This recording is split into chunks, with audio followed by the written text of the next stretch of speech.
Bienvenidos a nuestro canal de terror, donde exploramos las profundidades más oscuros del mundo paranormal. Hoy nos adentraremos en un escalofriante viaje lleno de experiencias inquietantes, encuentros con entidades del más allá y misteriosas maldiciones que desafían toda lógica humana. Prepárense para sumergirse en un mundo donde lo inexplicable se convierte en realidad y donde el velo entre nuestro mundo y el otro lado se desvanece. ¿Están listos para enfrentar lo desconocido? Entonces acompáñennos, pero advierto, lo que van a presenciar puede estremecer sus almas para siempre. Déjame comenzar diciendo que lo que estoy a punto de escribir es algo que he llevado conmigo durante los últimos 24 años. Y de lo que realmente no he hablado mucho desde que era un niño. Nunca lo he contado en un foro público como este. Eres libre de no creerme. De hecho, te animo a que juzgues de cualquier cosa que te digan. Venga de quien venga, estoy escribiendo este mensaje porque he envejecido y he pasado más de 2 décadas desarrollando una vida lo mejor que he podido. He cargado con un inmenso peso sobre mis hombros que ni terapeutas ni psiquiatras han tratado como otra cosa que un método para reprimir recuerdos, en el mejor de los casos, o las delirios de un loco, en el peor. No te culpo si llegas a las mismas conclusiones. Escribo esto en lo que creo se ha convertido en el lugar de expresión más público de Internet, con el único propósito de intentar soltar este peso que he llevado y seguir adelante con mi vida. Esto es más una catarsis personal que un intento de intriga. Al menos me lo habré quitado del pecho después de contártelo. No soy de aquí. Y con aquí no me refiero a donde vivo actualmente, sino a donde cualquiera de nosotros vive. Cualquiera que esté leyendo esto ahora mismo. Han pasado unos días desde mi cumpleaños número 30.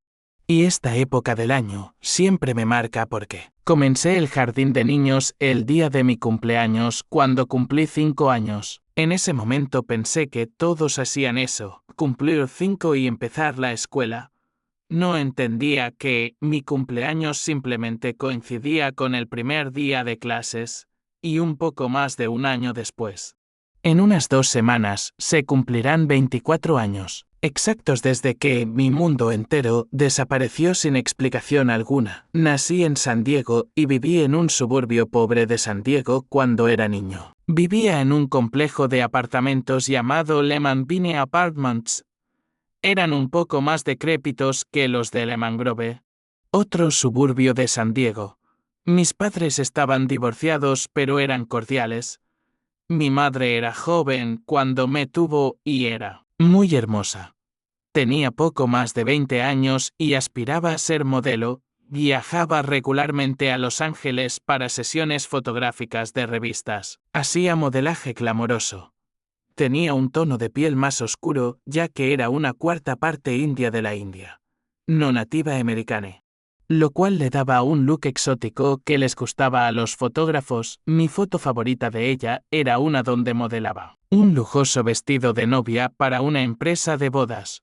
Dormía con esa foto cuando ella iba a Los Ángeles y yo me quedaba con mi papá. Mi papá trabajaba para la ciudad de San Diego. Compartían la custodia de manera bastante equitativa, incluso celebraban Navidad juntos como familia, a pesar de que se separaron cuando yo aún era un bebé. Quizás las cosas no eran tan buenas como las recuerdo, pero yo tenía 6 años, así que si había drama, lo ocultaban muy bien de mí. El 17 de septiembre de 1996. Me quedé con los padres de mi papá en Riverside, California. Tenían una pequeña granja con gallinas, cerdos y cabras. No había caballos ni ovejas, pero mi abuela tenía varios patos que comían de la mano. Se iban volando y regresaban cada año como reloj.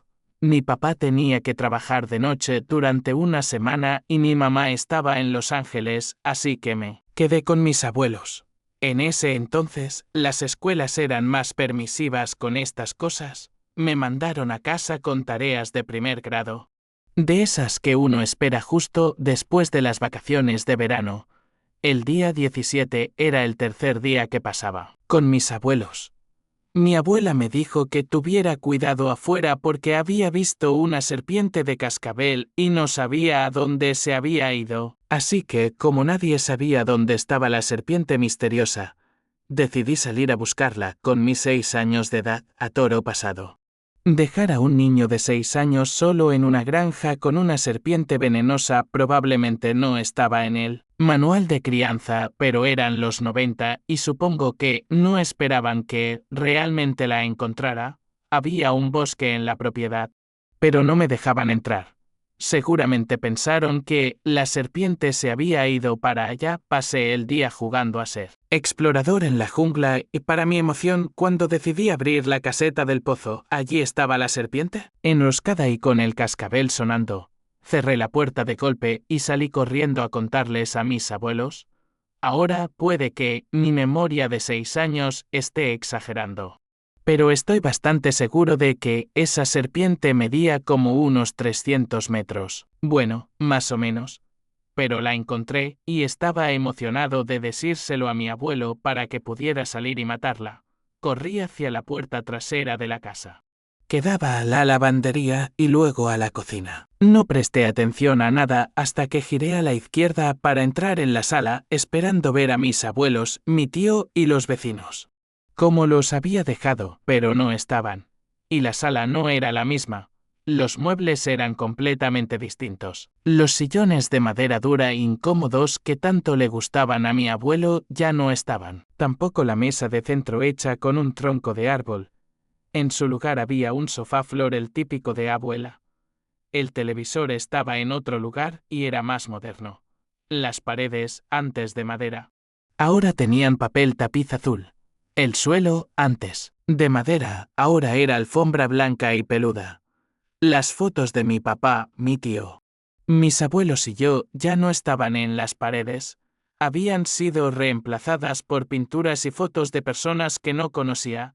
Por más confundido que estaba, lo que más me desconcertó fue que no había nadie. En mi cabeza de 6 años, acepté que quizá habían redecorado toda la casa mientras yo buscaba serpientes. Pero no podía creer que todos se hubieran ido sin mí.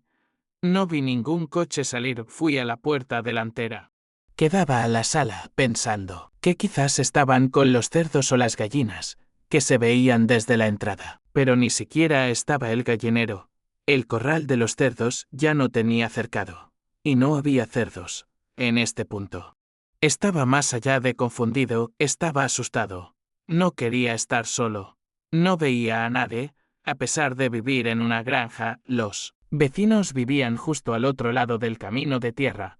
Así que corrí hacia su casa pensando que tal vez todos habían ido allí. Recuerdo que cuanto más me acercaba a su casa, más miedo tenía. Me eché a llorar cuando vi que la casa era del color equivocado. Ya no era esa casa amarilla deslavada que solía ser. Ni siquiera era la misma casa. Aún así, toqué la puerta con fuerza. Una mujer de entre 40 y 50 años me abrió la puerta. Nunca la había visto. Me puse a llorar desconsoladamente.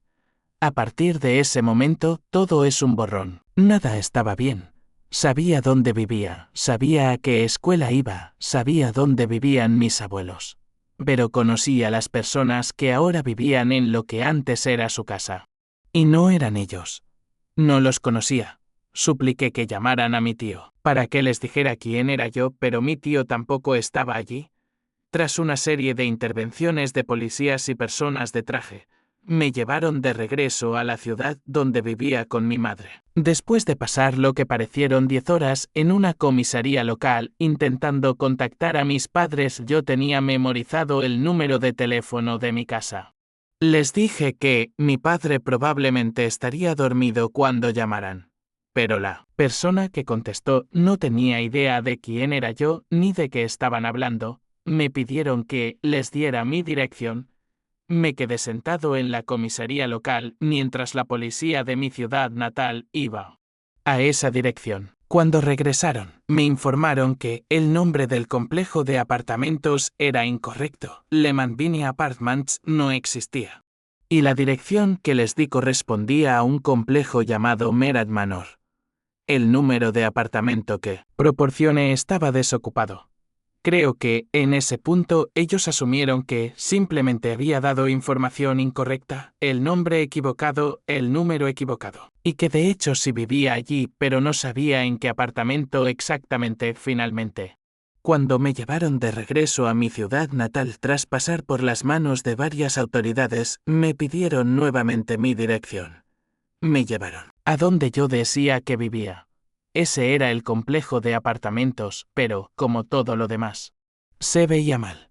Estaba pintado de otro color y el letrero que antes tenía una imagen de un limón y decía Lemandine ahora decía Merat Manor. Llevé a los policías exactamente al lugar donde yo vivía, tal como les había dicho, pero allí no había nadie. Desde ese momento, la policía intentó contactar a vecinos, todos los cuales me conocían, pero ninguno de ellos era quien se suponía que debía ser. Cada persona que salía de los edificios era alguien equivocado. No me conocían. Entonces intentaron contactar a mi padre. Lo cual debería haber sido fácil considerando que trabajaba para la ciudad. Pero aparentemente ningún empleado con su nombre trabajaba para la ciudad en ningún cargo del día se convirtió en noche. Pasé horas sentado en la comisaría mientras intentaban encontrar a alguien, a cualquier persona en el mundo entero que me conociera.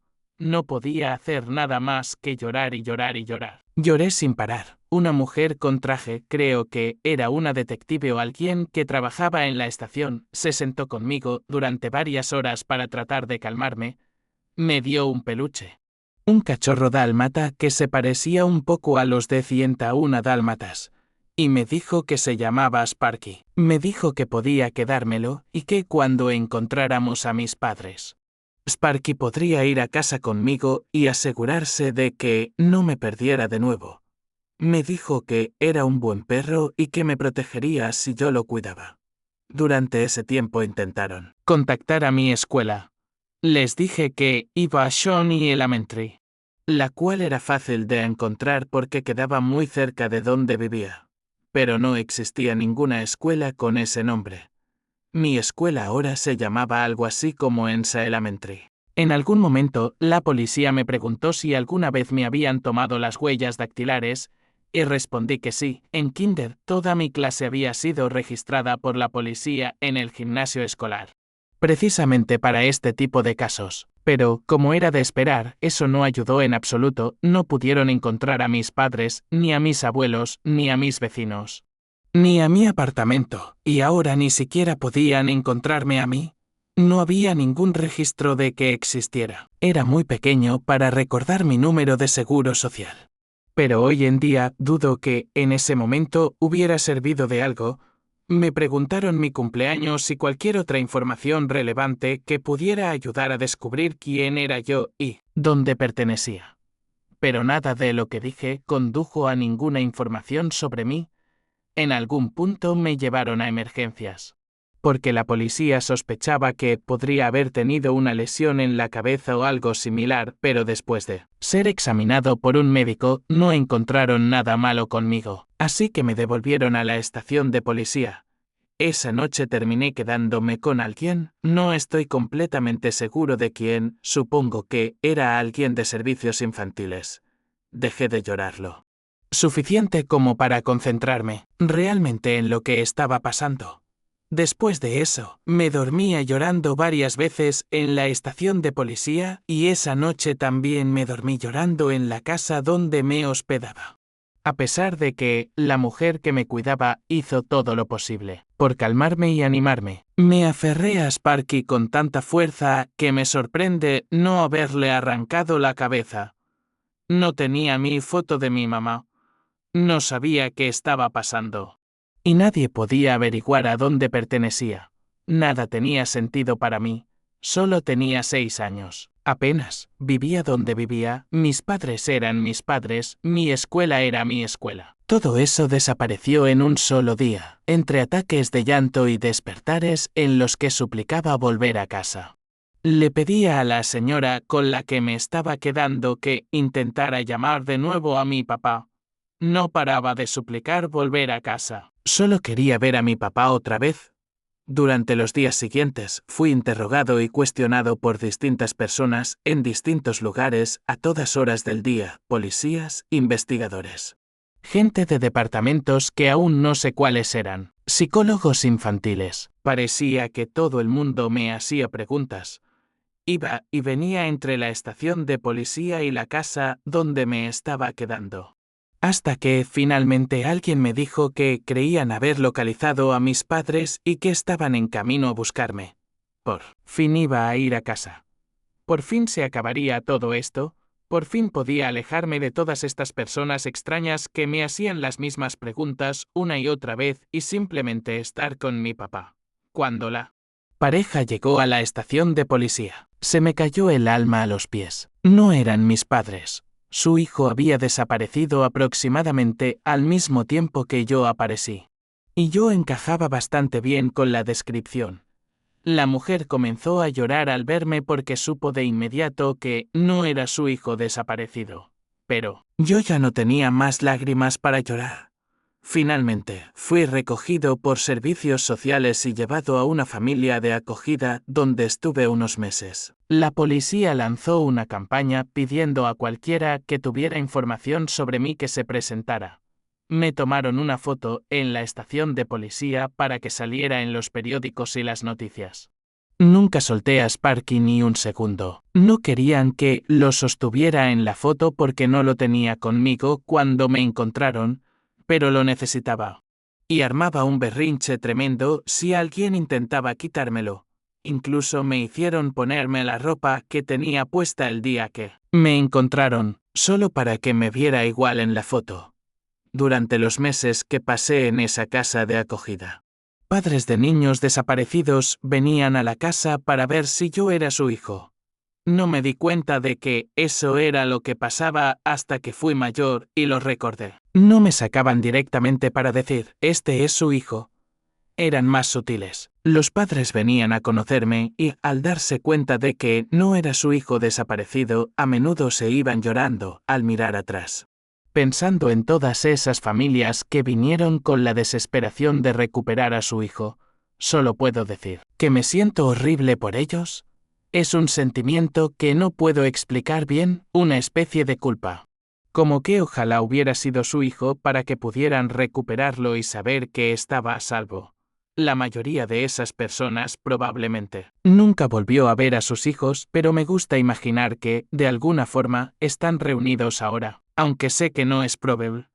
Esa culpa es una de las cosas que me han mantenido en terapia como adulto, pero, como ya dije, ningún terapeuta ha creído jamás mi historia. La creencia más común que me han sugerido siempre ha sido que fui abandonado de niño o que vivía en un hogar abusivo y me dejaron tirado al borde de un camino rural. Piensan que reprimí todos los recuerdos negativos de mi pasado y que construí todos estos recuerdos felices como mecanismo de defensa para sobrellevar lo que viví. No me quedé en esa casa de acogida de forma permanente. Con el tiempo, aunque mi caso no se cerró oficialmente, necesitaba empezar a ir a la escuela otra vez, pero para eso necesitaba una identificación. Me emitieron un certificado de nacimiento con el año que yo les dije que había nacido, pero con el día y el mes como 17 de septiembre, el día en que fui encontrado.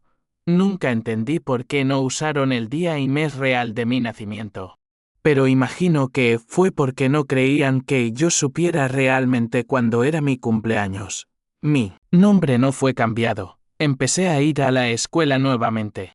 Pero de forma esporádica, uno de los psicólogos infantiles que me veía recomendó que no me colocaran inmediatamente en un programa escolar completo y sospechaba que sufría algún tipo de TEPT, trastorno de estrés postraumático. Me pusieron en clases especiales y al principio solo tenía que ir a la escuela 2 veces por semana. Con el tiempo, empecé a ir a tiempo completo y pasé por algunas casas de acogida más. No puedo decir cuánto tiempo pasó antes de que ocurriera, pero eventualmente me pusieron en adopción. Nunca me dijeron oficialmente que estaba en adopción, así que no sé cuánto tiempo después de haber sido encontrado sucedió. Pero eventualmente empezaron a venir personas a conocerme, Pero estas personas no estaban buscando a un hijo perdido. Querían adoptar uno. Pero definitivamente no me presentaba como un buen candidato. Tenía una historia que nadie creía ni podía verificar. Insistía en que mis padres eventualmente me encontrarían y rara vez pasaba un día sin llorar hasta que me ardían los ojos. Esta historia no tiene un final feliz. Nunca volví a ver a mis padres, ni a mi familia, ni a mis amigos. A nadie fui tutelado por el Estado hasta que cumplí la mayoría de edad y a partir de ahí no fui a ningún lado. Mis años de adolescencia estuvieron llenos de delincuencia. Incluso pasé un tiempo en un lugar parecido a un reformatorio en San Diego. Nunca fui a la universidad y realmente no empecé a poner en orden mi vida hasta que tenía alrededor de 24 años. Nunca había hablado de esto públicamente, al menos no desde que era niño. Cuando todos trataban de averiguar de dónde demonios había salido. Aún tengo a Sparky. Está viejo y desgastado ahora, pero sigue entero. Su color es más gris oscuro. Tras todos estos años de ensuciarse, se sienta en mi tocador y está ahí como siempre ha estado. Desde que estoy aquí, aunque nunca he hablado de esto públicamente ni en ningún medio a gran escala, he contado la historia a personas que quisieron escucharla. Y siempre he recibido una misma pregunta, lo cual es comprensible cada vez que la cuento incluso de parte de mi propio terapeuta. Así que, antes de que me la hagas, intentaré responderla lo mejor que pueda. La pregunta es, ¿qué cosas eran diferentes en el lugar del que venías, comparadas con dónde estás ahora? Y la respuesta es que no estoy realmente seguro. Solo tenía 6 años, aparte de mi vida con mi mamá, mi papá, mis abuelos y aquella granja, no conocía muchos otros detalles. Me preguntaron sobre países, estados, leyes, planetas, idiomas. Lo que sea, cualquier prueba de que el lugar del que venía era diferente. Por lo que yo sé, los continentes podrían haber sido completamente distintos. No era particularmente listo en ese momento, quiero decir, cazaba serpientes de cascabel, por el amor de Dios. Y además pensaba que California era un país. Pero puedo decir que el presidente de los Estados Unidos no era Bill Clinton. No recuerdo exactamente su nombre, pero lo aprendimos en el kinder. Creo que se llamaba Robert algo, y realmente quiero decir Robert Wilme. Pero no me cites en eso, dudo que alguna vez obtenga respuestas sobre lo que ocurrió ese día. Ha pasado tanto tiempo desde que crucé hacia aquí. Nunca he tenido ningún tipo de cierre. Tal vez alguien que escuche esto tenga una historia similar. Honestamente creo que quizás me desplacé a un mundo paralelo. Pero no lo sé. Y no creo que jamás lo sepa. Quiero agradecer a todos los que habéis visto el vídeo. Deciros que son historias reales y que la realidad a veces puede ser más terrorífica que la ficción. No olvides dar like y suscribirte a mi canal y gracias.